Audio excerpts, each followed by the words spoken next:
अस्सलाम वालेकुम ख़वातीन हज़रात, क्या हाल है। मेरा नाम अब्दुल बासित है और आज जो वीडियो है मैं इसमें ये बताऊंगा कि कितने टाइप्स ऑफ हाइब्रिड गाड़ियाँ पाकिस्तान में इस वक्त अवेलेबल हैं। आपको ये जान के हैरानी होगी कि इस वक्त पाकिस्तान में जितनी भी गाड़ियाँ आ चुकी हैं उसमें जो है 4 मेन टाइप्स है हाइब्रिड की, जिसके अंदर सबसे पहले माइल्ड हाइब्रिड आ जाता है, हाइब्रिड आ जाता है, ठीक है। फिर उसके बाद PHEV आ जाता है और EEV आ जाता है, ठीक है। तकरीबन ये 4 टाइप्स हैं। अब सबसे पहले जो है मैं आपको बताता चलूँ कि अब ये डिफरेंसेस हैं क्यों, ठीक है। समझने की ज़रूरत ये है कि बैटरी के चार्ज होने से लेके उस एनर्जी को टायर तक पहुंचाने तक, ठीक है, उसका जो टायर तक पहुंचा कर गाड़ी को आगे चलाने तक ये जो पूरा प्रोसीजर है, अब इसके अंदर डिफरेंट वेरिएशंस हैं।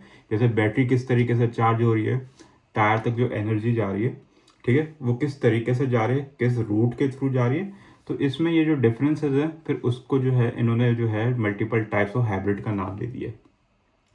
अब सबसे पहले मैं आपको जो पाकिस्तान में जो सबसे आम हाइब्रिड है, ठीक है, वो दो टाइप्स हैं, जिसके अंदर आपके पास माइल्ड हाइब्रिड आ जाता है और एक नॉर्मल हाइब्रिड आ जाता है, ठीक है। माइल्ड हाइब्रिड की मैं सबसे बड़ी एग्जांपल ये दूंगा कि आपके पास जितनी भी ये 660 सीसी गाड़ियाँ आ रही हैं जो कि हाइब्रिड वाली, जैसे आपने देखा होगा कि सुजुकी वैगनआर जो है वो आ रही है, नई वाली जो जैपनीज सुजुकी एल्टो है उसके अंदर भी हाइब्रिड का बैज आ रहा है। यहाँ तक कि आपने होंडा फिट भी देखी होगी, तो वो माइल्ड हाइब्रिड है। वेरस अगर नॉर्मल हाइब्रिड की बात की जाए तो उसके अंदर जो आप जो गाड़ियाँ देखते हैं वो आप देखते हैं टोयोटा प्रियस देखते हैं, टोयोटा एक्वा देखते हैं, ठीक है। ये आपको गाड़ियाँ समझ में आ गई। अब माइल्ड हाइब्रिड में और उसमें फ़र्क क्या है। माइल्ड हाइब्रिड में का फ़र्क ये है कि जब गाड़ी स्टार्ट एंड स्टॉप पे आती है ना, उसको गाड़ी सिर्फ असिस्ट करती है। जैसे स्टार्ट स्टॉप इंजन का फंक्शन होता है जिसमें इंजन तो बंद हो जाता है बट फिर भी AC चलता रहता है, तो उसके अंदर जो माइल्ड हाइब्रिड है, ठीक है, वो असिस्ट करता है जिसमें AC चल रहा है। और जैसे ग्रीन लाइट हो जाए तो इंजन को स्टार्ट होने में 1 से 2 सेकंड लगते हैं। अक्सर जो लोग जिन्होंने जैपनीज़ गाड़ियाँ रखी हुई हैं, ये ऐसी गाड़ियाँ रखी हुई हैं जिसके अंदर ऑटो स्टार्ट स्टॉप का फंक्शन है, उनको पता होगा कि जैसे ग्रीन लाइट होती है आप पैर से उठा दो तो गाड़ी थोड़ा टाइम लेती है और वो जो है बड़ा इरिटेट करता है। तो उस चीज़ के अंदर जो है माइल्ड हाइब्रिड जो है वो काम करती है, ठीक है। और मतलब जब तक वो गाड़ी का इंजन स्टार्ट हो वो खुद ही बैटरी जो है मोटर्स के साथ गाड़ी को थोड़ा आगे पुश करती है, ठीक है। ये सिर्फ स्टार्ट एंड स्टॉप के उसमें आता है, ठीक है। अब इसका फ़र्क और एक नॉर्मल हाइब्रिड गाड़ी में जो फ़र्क है वो मोटर साइज़ और बैटरी साइज़ का है सिर्फ, ठीक है। अब वहीं पे अगर हम लोग नॉर्मल हाइब्रिड गाड़ियों की बात करें तो उसमें ये होता है कि ज़्यादातर जो आपकी हाइब्रिड बैटरीज हैं वो बड़ी होती हैं, मोटर बड़ी होती है। तो आप ये देखते हैं कि जितनी भी टोयोटा एक्वा हो गई, टोयोटा प्रियस हो गई, तो उसके अंदर बाकायदा फंक्शन आता है कि आप जो हो उसको इलेक्ट्रिक, ठीक है, इलेक्ट्रिक मोड के ऊपर चला सकते हो for like a larger period of time as compare to mild hybrid. ये आगे उनमें फ़र्क। अब आ जाते हैं PHEV में। PHEV का जो सबसे जो मैं ये कहूँगा कि उसके अंदर जो फ़र्क आ जाता है वो आ जाता है कि बैटरी चार्ज कैसे हो रही हैं।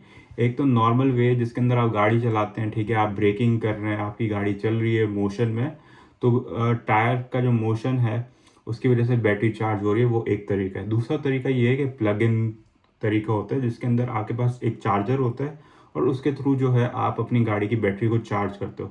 उसका फ़ायदा ये है कि आपको जो है जो बैटरी की जो अपनी रेंज है वो लंबी मिल जाती है, ठीक है। आपने जैसे ज़्यादातर पाकिस्तान में जितनी भी गाड़ियाँ आ रही हैं, MG HS PHV हो गई, आपकी हैवल की H6 PHEV हो गई, तो उसमें जो कंसिडरेबल मैं कहूँगा कि रेंज जो आपको मिल जाती है वो तकरीबन 80 से 100 किलोमीटर तक मिल जाती है।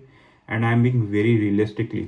और अगर कोई एक ऐसा इंसान है जो कि जिसके घर में सोलर पैनल लगे हुए हैं तो वो चार्ज करे, वो इलेक्ट्रिक कार के भी मज़े लें, ठीक है। फिर जब उसको इस चीज़ की भी टेंशन नहीं होगी कि यार अगर ये बैटरी ख़त्म हो गई तो, क्योंकि उसके पास इंजन भी है, पेट्रोल भी है, और जैसे ही अगर ख़त्म भी हो जाती है, ठीक है, और वो गाड़ी चलाता है तो वो बैटरी भी चार्ज होती जाएगी, ठीक है।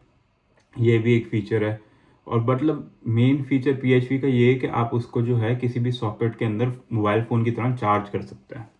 अब आ जाते हैं रेंज एक्सटेंडेबल EVs के ऊपर जो कि REEV है, ठीक है। इसमें जो सबसे बड़ी जो मेरे ख्याल से अभी जो एग्जांपल है वो होगी मेरे ख्याल से दीपाल की तरफ से आई है SO5। अगर वो आपको समझ में नहीं आ रही कि उसमें क्या है तो मैं एक और आपको गाड़ी बता देता हूँ जो कि जैपनीज़ गाड़ी है, निसान नोट ई पावर। आपने हमेशा ये लफ्ज़ सुना होगा ई पावर का। अब REV में ये होता है कि आपको पता तो चल गया कि बैटरीज एग्जिस्ट करती हैं।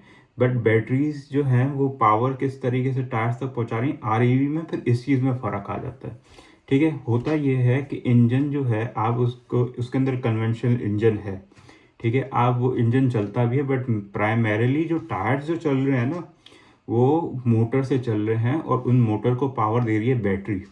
ठीक है, अब बीच में कहीं पे इंजन नहीं आ रहा, सही है। अब बैटरीज को कैसे चार्ज करना है, ठीक है, जो इंजन का जो फंक्शन है वो गाड़ी को चलाना नहीं, इंजन का प्राइमरीली फंक्शन है एज अ जनरेटर काम करना और बैटरीज को चार्ज करना। जैसे ही कंप्यूटर को लगेगा कि यार बैटरीज की जो क्या कहते हैं परसेंटेज है जो चार्जिंग है कम हो रही है, तब जाके वो जनरेटर ऑन होता है, फिर वो बैटरीज चार्ज होती हैं।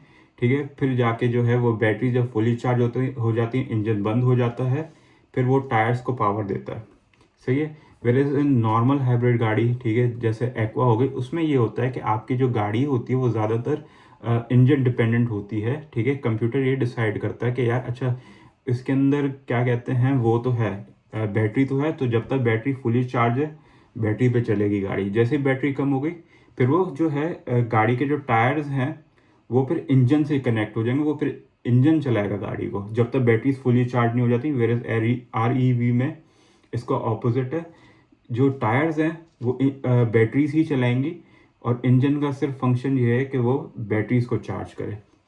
ठीक है, ठीक है, प्रीटी मच यही जो है पूरा इनका फंक्शन है। ठीक है, कि किस तरीके से बैटरी के चार्ज होने से लेके उस पावर उस एनर्जी को जो है टायर तक पहुंचाने तक ये किस तरीके से काम करते हैं। फिर इसमें जो वेरिएशंस हैं आपको पता चल गया, ये सारी डिफरेंट टाइप्स ऑफ हाइब्रिड्स हैं। ठीक है, with that thank you so much for watching. अगर मुझसे कोई गलती वगैरह हो गई तो आप जाके कमेंट सेक्शन में जाके मुझे बता सकते हैं। Thank you so much for watching and अल्लाह हाफिज़।